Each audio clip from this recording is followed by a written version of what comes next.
Hello, I'm Valerie. Thanks for joining me today. I wanted to talk to you about what we're doing in our personal homeschool. I haven't given a personal homeschooling update in quite some time. I think August actually was the last time, and here we are at the end of October. We have completed our first 9 weeks, and we are now in our 11th week, which blows my mind that we're already 2 weeks into the new quarter, but it's true. And I wanted to tell you how some of our materials are working out for us so far. First of all, I'll talk about my seventh grader daughter, Lacey. She's doing the Sunlight Science program this year, the Science Level F for girls, and it's all about the human body. And back in the summertime at our local Sam's Club, I found this fella. It came with this globe over it, but it was reflecting, so I took that off. But this was a puzzle. It came in a bag, and she had to assemble the skeleton, and it came with this book, the Bones Book and Skeleton, and it tells how to assemble the skeleton, and it tells about the different bones, which that coordinated perfectly with her science on the human body. And she really loves puzzles. She loves doing regular puzzles. So I thought this would be a nice twist, and she did. She did this very rapidly and enjoyed it very much. So it was a nice addition. It wasn't included in our Sunlight materials. It's just something that I found and supplemented with, and it was well worth the $12 that I paid for it at Sam's. I don't know if they're available everywhere, but if you see something similar, I highly recommend it. My daughter is 12, and she had no problem doing it. As far as everything else, we're liking the English that we're using, the ACE English for her in 7th grade. We're enjoying the spelling power. She is advancing very well. It is challenging, and it's something different, but that's what I wanted. That's why I got the program, is so we could kind of shake up our old routine a little bit. And she's really liking that. She's been reading a lot of extra literature on her own. She actually enjoys listening to books. So if you have an Audible subscription or playaways at your library, or if you can, sometimes she's been listening to books on YouTube. People read books on YouTube and she listens, and sometimes she follows along in the book. Sometimes she just listens while she does other things. But every person has a different style of learning. And for her, it's the audio method of learning, and so the audio books are very good for her. She's really enjoyed listening to her books this year, a lot of books. She still reads, obviously, but she enjoys listening to different classic literature pieces. So Leslie has already completed Spelling Power. When we started Spelling Power, they have you take a placement test, and she placed at the last level, level K, and she completed that within the first 9 weeks of our year. And so she's finished with spelling. So now they tell us to concentrate on writing and using proper spelling in writing different stories and compositions. So that's been good. She's enjoying her Spanish class that she's taking from a private teacher. She's a lady that is actually from Colombia, South America, and so she's a native speaker, and she's doing a once-a-week class with any children that want to sign up for it, and so I take her to that. She also has piano lessons, which she's really loving. She did volleyball, so we've been very, very busy these past 9 weeks, which now that I list all of that off, it makes sense why I haven't stopped to make a video. I've been sleeping some.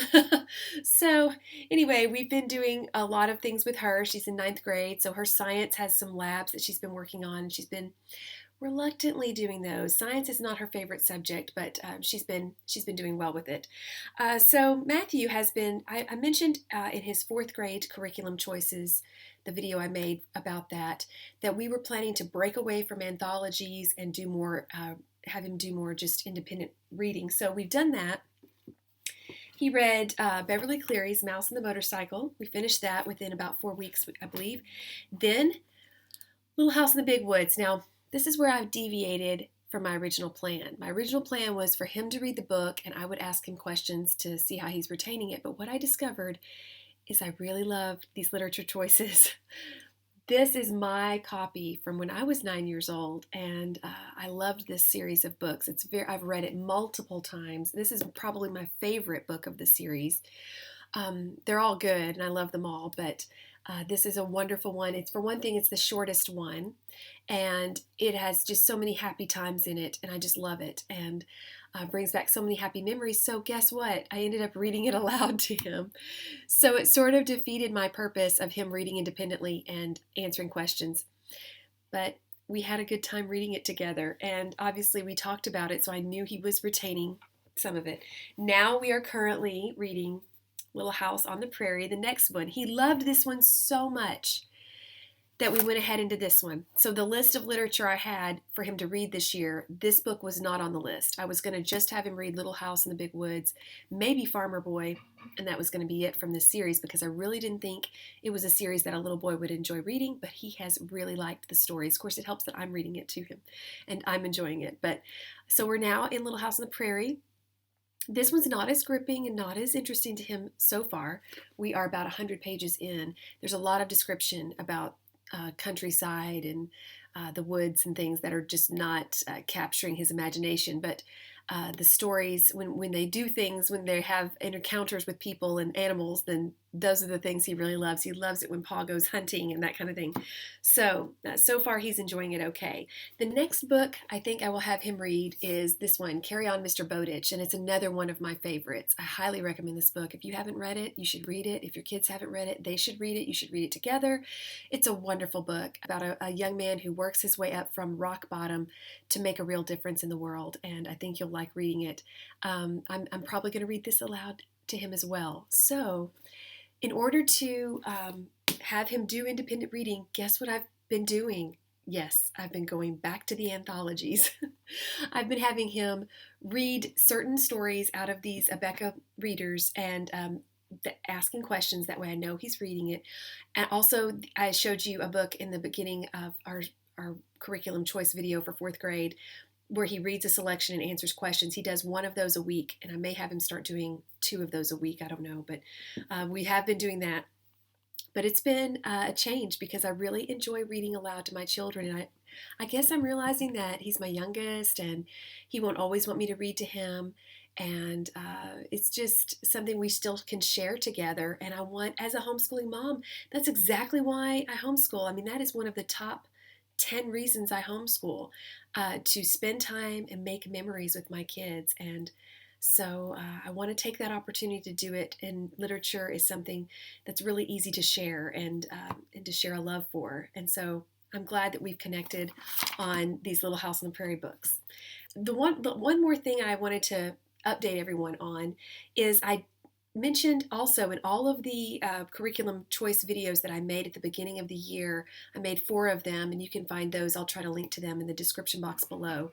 But I talked to you about a new Bible program I'm using with the kids. Well, I took a break from it because I actually found the answer keys. The company that prints the books actually does make answer keys. I emailed them and asked them if they had any, or if they didn't have any, would they consider writing some? And they said, we do have them, and they sent me the links for them. The problem is it's a little bit pricey for me to spend right now to buy all of them. So we sort of took a break from that, and they're all reading through the book of John in the Bible every morning for our Bible time.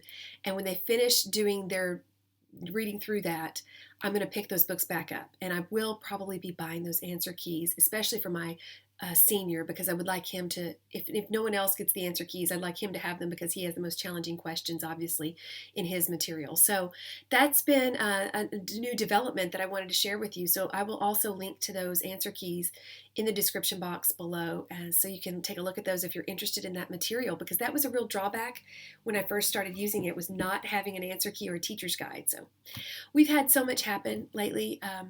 The church we've been busy in our church. My husband's a pastor, and personally our lives have been crazy. As I've mentioned, all the activities that we're involved in. I teach co-op, and they have sporting activities and various other things they do. And I also had a root canal this past week, so that was interesting. Basically, homeschooling is just a series of adjustments for me. It's no 2 days are ever the same. So, and no day is boring. So we've just been kind of rolling with it the best we can. My Matthew a couple of weeks ago scratched his eye while he was playing, and so he couldn't see for about 2 days, and so that held us up on some school. But that's life, and that's one thing I want my kids to learn, is how to make those adjustments and still accomplish what they need to do.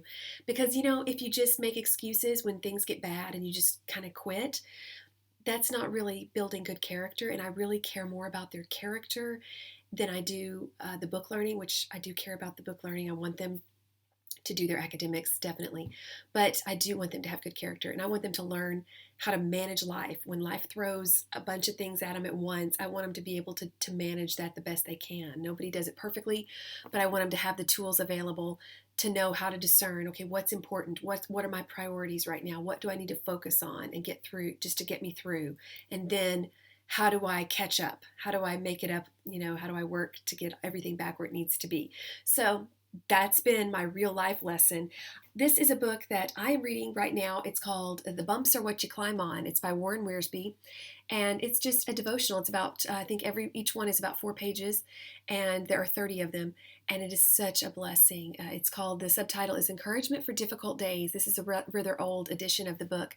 It was on my husband's shelf in his office, and I just happened to see it, and I really, really needed it. So I've only read 3 chapters, but I highly recommend it. It's really encouraged me through these difficult days, and everybody faces difficult days. You're going to. If you haven't yet, you will. But you probably know exactly what I'm talking about. So this might be an encouragement to you. It is not written for homeschool moms in mind or anything in particular. It's just a book for any Christian who is trying to put one foot in front of the other and finding the path rather rocky. But we can remember that the bumps are what we climb on. So it's a rather simple way of thinking about it, but very effective. The trials in our life are making us stronger and helping us reach new heights. So anyway, I've enjoyed sharing what we're doing. I'd love to hear from you. What are you doing? Do you have any questions for me? Do you have any comments about some of the materials we're using? Thank you for watching. Please subscribe if you haven't. Give me a thumbs up or a comment. I'd love to hear from you. I hope you're having a great day, and I hope you have a great week ahead. Thanks again, and see you next time.